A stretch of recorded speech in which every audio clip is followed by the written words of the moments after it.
अपने बाबू से कहला रहने कि हमारे कहे धान पर हम मेहरा मत खोली हो मत खोली हो सही में तू बड़ा है दादा भस्कल तब तो तेरे पर रहे के मन ना कर तो साजे हिसाब कर चल जाई आई सती सावित्री हो जाई एकरे सब सती हम सुया मेहरा को हमरे कोई मिली क्यों बा भारत में पूरा नहीं भारत में 3 बार का दुहाले कैसे मेहरा ना मिली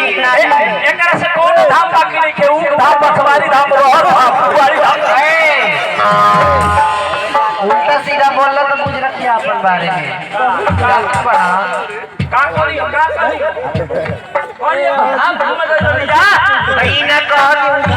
खियाड़ी रास्ता रहे होगा तो वो धामे न भई अब फिर बेटी जेबो तो जंगल के रास्ता में कह दे जंगल सामने गई रहल वो धामे न भई धाम पे जाता है एक बात बा हां कौन बात बा हमार यार बने में बुआए लगा कहां यार हां अरे सुना हुआ है घर हां आ तू लोग गई वो करे के खाई पड़ गई हां तो का हो जाई अरे बड़ी दोगला सारे हम हरक कर रही ओकरा से का भइल बजे ना ओकरा सामने ओकरा मत कर तू एक कर रही हो अगर पानी से घर आ उ देख रहल तो का हो जाई ए गोल यार वो गई या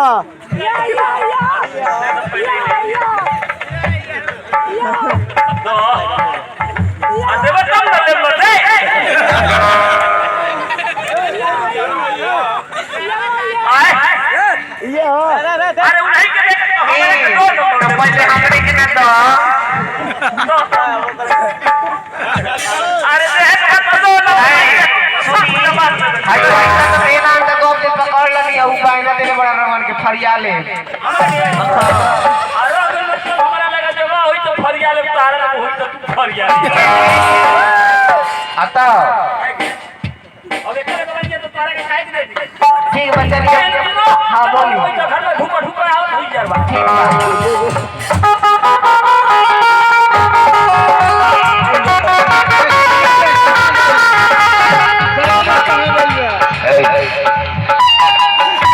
हम तो चल गए रही बाहर का भाई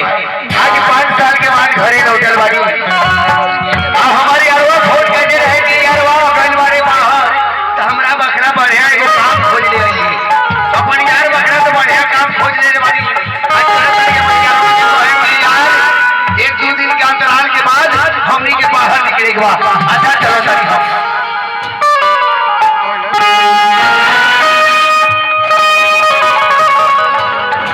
लेकिन यारवा के घर तो कुछ दूर बाद लेकिन रास्ता कैसे करी कुछ गाँव गुनगुनाव चलता नहीं रास्ता निकल जाई हम यहाँ के घरे में पहुँच जाई